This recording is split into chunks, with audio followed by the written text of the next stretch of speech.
I never expected her to notice me, let alone remember my name. The laundromat smelled of detergent and wet cotton. Machines whirred steadily, a dull, comforting hum, and I folded a t-shirt, the crease along the sleeve lined up just so. She was there already, sitting on the worn bench by the folding table, one hand holding a mug of coffee, the other tapping on her phone. The light from the single overhead bulb caught the streaks of gray at her temple, softening her in a way that made me pause mid-fold. "Hey," I said. My voice sounded louder than I meant.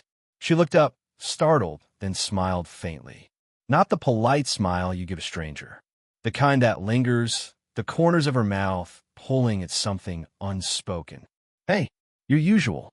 she asked, nodding toward the soda vending machine across the room. I shrugged, not sure why I was even embarrassed. "I guess." The machine beeped as I pressed the button. I watched her trace a finger along the rim of her mug, the gesture small and ordinary, but somehow it felt like she'd draw me into it. She raised her eyebrows, waiting, and I looked away, pretending to examine the folding table. But my eyes flicked back to her hands anyway. I had been coming here every Thursday evening, same time, same routine, for months. Always alone. Always careful not to notice anyone too closely. The loneliness wasn't dramatic. No heavy sighs or tragic soundtrack. Just quiet, unsent texts sitting in drafts. Pauses in conversation that stretched longer than they should, staring at the ceiling in the small apartment across the street. Wondering if anyone else felt this kind of invisible weight. "Machine 5 is free," she said, nodding toward a washer. Her voice was soft but firm. She had that way of giving direction without seeming to direct anyone. I nodded, shoving the coins in and pressing start. She watched, tilting her head slightly, as if assessing whether I was taking it seriously or just taking up space. I felt my cheeks heat up. There was a moment, brief, between the hum of the machines where our eyes met. I wanted to say something, anything, but I only managed a small, awkward smile. She chuckled, a low sound, and took a sip of her coffee, eyes on mine for just a second longer than usual. That pause was enough. It hung in the air, a quiet tug that I couldn't ignore. "Do you come here often?" I asked finally, surprised by the words. She raised a brow, tilting her head, and flicked her eyes toward the folding table. "More than I should," she said. Then she smiled, briefly, like a secret. "It's peaceful, even if it's just laundry." I laughed softly, feeling the tension in my shoulders loosen a fraction. I watched her fold her own clothes, careful with the corners, slow, methodical. Something about the way she moved, the slight crease she made with her fingers along a napkin she'd pulled from her bag, it stuck in my mind. Ordinary, but intimate in a way I wasn't ready to name. The dryer beeped. I gathered my clothes, folding them neatly, still catching glimpses of her over the rim of my sleeve. She looked up once, our eyes meeting again, and for the briefest moment I wondered if she noticed how long I lingered. Then her phone buzzed. She glanced at it, frowned, and tucked it back in her bag. I hesitated by the door, suddenly aware that I'd been staring longer than polite, longer than normal, and yet couldn't move. "Hey," she said, softer this time, almost hesitant. "Maybe I'll see you Thursday." I nodded, words failing me. Something had shifted, small and almost invisible, yet it felt like the room had tilted ever so slightly. I left my clothes in the bag and stepped into the cool night air, the hum of the laundromat fading behind me, my mind still on the way she'd said my name, the way she'd folded the napkin, the way she'd looked at me like she already knew more than she should. And then, almost before I realized it, my phone buzzed. A message from her. "Don't let Thursday be the only day we notice each other." Thursday came faster than I expected. I found myself lingering on the steps outside the laundromat before heading in, twisting the strap of my bag nervously. She was already there, the steam from her coffee curling in the dim overhead light, and I felt the familiar tug in my chest, the same one that had me folding clothes more carefully than usual. "Hey," she said, tilting her mug toward me. The corners of her eyes crinkled like she'd been expecting me. "Hey," I muttered, fumbling for words I didn't have. We moved together toward the washers, our steps quiet. I noticed her hesitation when she reached the row of machines, like she was weighing something small but important. "You always do your laundry this late?" I asked. "Used to be the only quiet time," she said. Then she shrugged, a small, vulnerable gesture. "Kids are loud. My daughter. She's away now." I nodded, pretending not to feel the weight of the words. The daughter, the invisible line between us that suddenly made every glance sharper, every pause heavier. She returned to folding her clothes with her usual precision, but now there was a softness in her movements, like she'd allowed a little space for me in her world. I helped her pick up a shirt she dropped. Our fingers brushed, and I immediately pulled back, but I couldn't erase the warmth that lingered. Silence stretched between us. The hum of the machines, the clatter of the coins, the faint smell of detergent. It all felt amplified, almost intimate. "You ever miss home?" she asked suddenly, looking past me, toward the darkened street outside. I considered lying, but the truth slipped out. Sometimes. The quiet ones. The nights when no one asks anything of you. She nodded, her gaze dropping to her hands. "I get that. I used to sit in my car after work, just watch the city lights, and pretend I wasn't tired of everything." We laughed softly together, the sound more fragile than funny. It wasn't the laughter of strangers. It was the laughter of two people who recognized the same ache. I felt a flicker of guilt, a small, sharp prick, remembering that her daughter was my friend's age. I wasn't supposed to notice her like this. I wasn't supposed to linger over her smile, or imagine the warmth of her hand next to mine while folding laundry. But the thoughts came anyway, quiet and insistent. We moved to the folding table. She handed me a tea from her thermos. Our hands brushed again, this time longer. I looked up, and she met my gaze, holding it for just a second too long. The room felt smaller, the machines quieter, the world outside irrelevant. I don't know why that moment stayed with me. I thought, staring down at the cup I held, fingers brushing hers. Maybe because it felt like someone finally saw me. She smiled softly, a little sideways grin that didn't need words, and tapped the rim of my cup with hers in a gentle, almost accidental toast. That touch, subtle, fleeting, ordinary, carried something heavier than either of us could name. I didn't know how to respond, so I just nodded.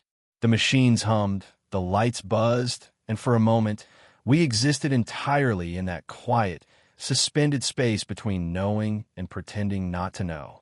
Thursday came again, but I hesitated before leaving my apartment.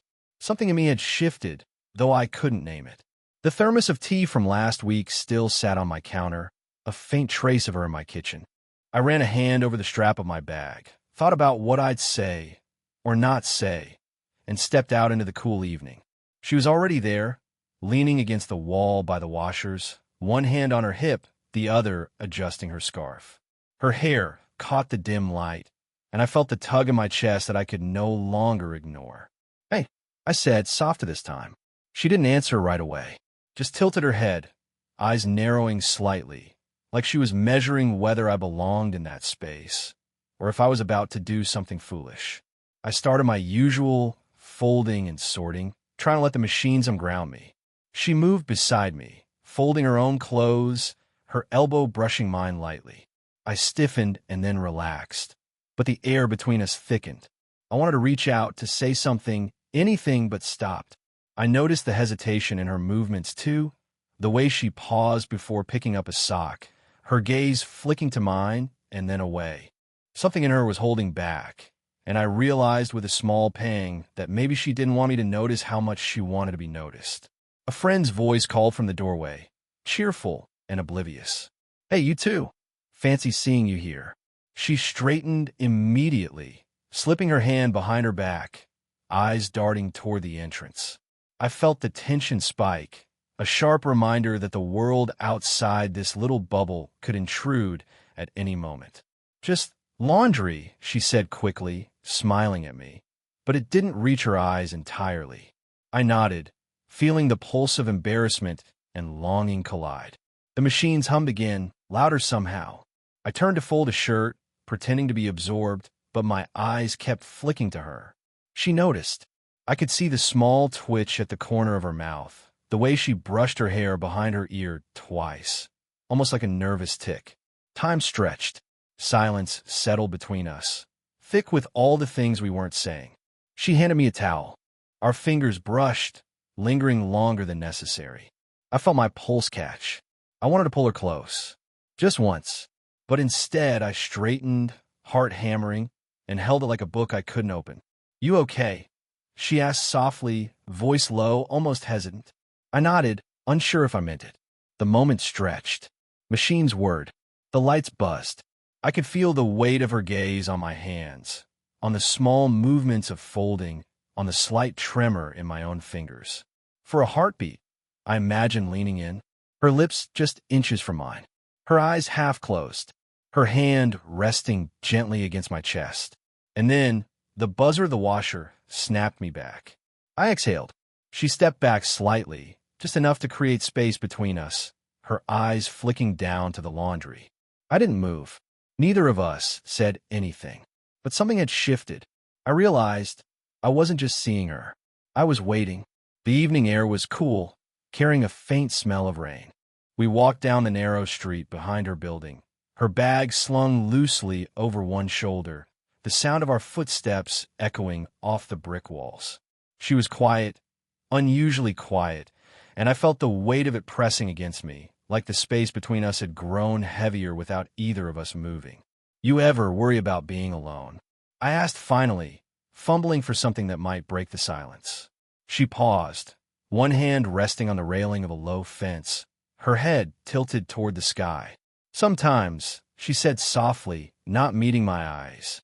"But it's different when you choose it. You can't choose who notices you, though." Her words landed, sharper than I expected. I looked down at my shoes, then back at her, noticing the way her fingers curled slightly around the strap of her bag, knuckles pale. Something flickered in her gaze, like she'd been holding herself back from saying something or from doing something. A neighbor's window opened across the street, a muted murmur drifting out. She glanced at it, then back at me, and I realized she was trying not to look too long, trying not to let anything slip. My chest tightened. I don't know if I'm supposed to feel this," I said, voice low, uncertain. My words trailed off before I could finish. She exhaled slowly, a long, quiet breath, and finally let her gaze meet mine. "I shouldn't want you to notice," she said, her voice soft but raw.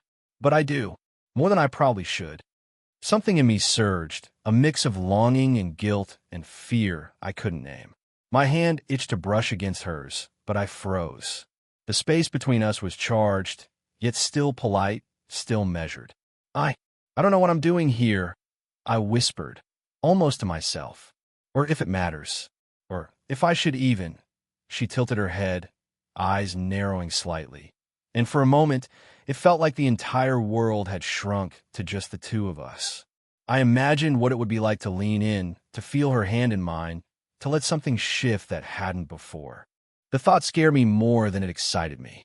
Her fingers twitched, a nervous gesture or a signal. I didn't know which. "You shouldn't," she started, then stopped. Her lips parted, almost forming words, then closed again. She exhaled, a small puff of breath in the cool night. We stood there, a few feet apart, letting the quiet hum of the city fill the space. My heart thudded, loud enough that I was certain she could hear it. I wanted to ask her to say the thing that might change everything. I wanted to reach out, touch her shoulder, hear her voice say yes or no, or something entirely unexpected. But the words didn't come. I only managed to breathe. And then I wondered, silently, almost afraid to admit it even to myself. What happens if we don't stop here? Thursday came, and I waited. The laundromat door stayed closed. My bag felt heavier than usual, each strap digging into my shoulder. I checked my phone twice, my thumbs hovering over the message I hadn't sent. She didn't appear. Not at 5. Not at 6. Not at the usual hum of the machines. The scent of detergent and wet cotton in my apartment only reminded me of her. The curl of her hair, the way she'd brushed her fingers over the cup, the way she'd looked at me without speaking. By evening, I realized she wasn't coming. I imagined her upstairs, lights on behind the curtains, maybe pacing, maybe staring at the same thermos she'd brought last week. Or maybe not thinking about me at all. The next Thursday, I went anyway. Machine 5, the folding table, the spot by the window, all waiting untouched. She walked past, a shadow of herself, bag slung low, shoulders tight. She nodded at me, barely, and moved toward a machine on the other side of the room. The casual space between us felt like a canyon. I wanted to call her, to ask why, to say something meaningless that might bridge the silence. But I didn't. Instead, I folded my shirt, the crease too sharp, deliberate, a quiet anchor. Later, while I waited for the dryer to finish, I overheard a conversation, her voice soft to someone else. Words I wasn't meant to hear. I can't. It's complicated. I have him to think about. It's not fair. I froze. The world shrank. Him. Her son. My friend. I hadn't considered the edges of this quietly dangerous pull. And yet, the thought of stepping back now felt impossible. I was caught somewhere between wanting to know and knowing I couldn't. I imagined her walking home later, the street lamps flickering, shadows stretching over her face. I imagined myself behind her, calling her name, reaching and stopping just short. My chest tightened at the impossibility of that. The line I couldn't cross, the word I couldn't say. The next few days passed in a haze of empty coffee mugs, paused thoughts, unsent messages. I imagined all sorts of endings, none of them real. Some nights I pictured her smiling at me again, the old warmth returning. Others, she was gone entirely, and the laundromat was just machines and detergent and silence. I didn't try calling. I didn't knock on her door. I left her space because the last thing I wanted was to force a moment that wasn't hers to give. Yet leaving it alone hurt more than any confrontation could. By the following Thursday, I arrived, my hands empty, my chest hollow. Machine 5 was in use by someone else. Her folding table was empty. Her chair was gone. Even the steam from the coffee cup she always carried had vanished. I didn't feel heartbroken. I felt paused, like life forgot to finish the sentence. And yet, somewhere inside, a quiet part of me was still waiting. The kettle boiled, its sharp whistle cutting through the quiet apartment. I stood by the counter, hands wrapped around a mug, waiting. She appeared in the doorway, coat in hand, paused, as if deciding whether to cross the threshold.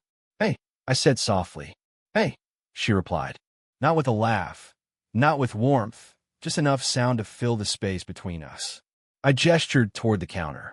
"There." She nodded, settling onto the stool across from me. "Hier bei restet hier viel." For a moment, nothing else existed. The city hummed faintly through the closed window. I wanted to speak, to say everything I'd been holding back for weeks. But the words caught in my throat. I stared at the steam rising from the mug, twisting my fingers around it, the porcelain cool beneath my hands. She sipped her tea, eyes on me, then glanced away, biting her lip. Small, unconscious movements, like the way she folded the edge of her sleeve or the faint tap of her fingers against the counter, spoke louder than words. I began, paused. I didn't expect this. "You, here." She tilted her head slightly, searching my face. Me? I wasn't sure if I should come. There it was. Vulnerability. The pause, the hesitation, the unspoken weight of weeks and months compressed into the silence of a kitchen. I thought, maybe we shouldn't, I admitted, voice low, almost swallowed by the hum of the refrigerator. But I kept thinking about this, about you. Her eyes flicked up, then down again. I know. A pause. Too long. Tense. Quiet. She shifted on the stool, hands tightening around her own mug. I wasn't sure if it was fair or smart. I nodded. Neither was I. Silence settled over us again, thick but not uncomfortable. There was a cost here, the potential to lose, the potential to regret, and we both felt it. Yet staying quiet any longer felt impossible. She allowed a small sigh. I wanted you to know, even if nothing happens, even if it ends here. I looked at her, really looked, noticing the faint crease near her eyes, the way her fingers drummed lightly on the table, the careful balance of courage and restraint in her posture. "I'm glad you said that," I said, finally, softly, "because I feel the same. No grand gestures, no declarations, Just that quiet acknowledgement.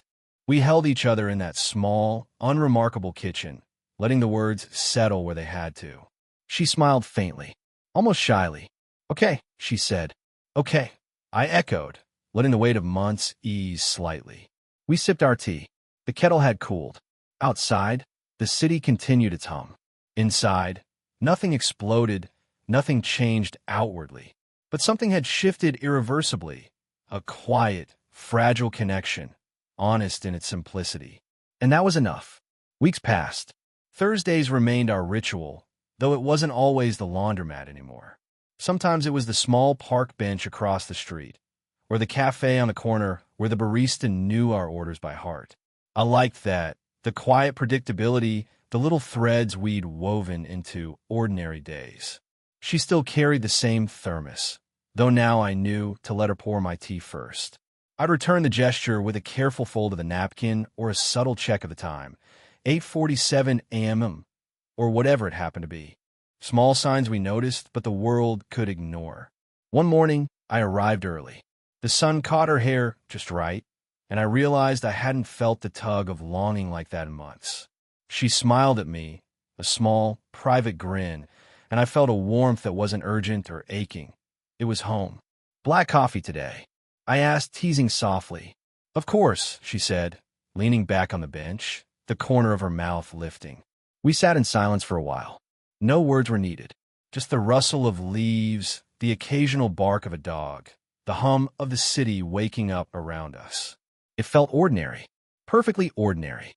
There were still moments, fleeting pangs of memory, the echo of Thursdays past, the pauses when I wondered if it was too soon to let myself trust completely. But now, the hesitation didn't sting. It had softened, layered over by familiarity and quiet care.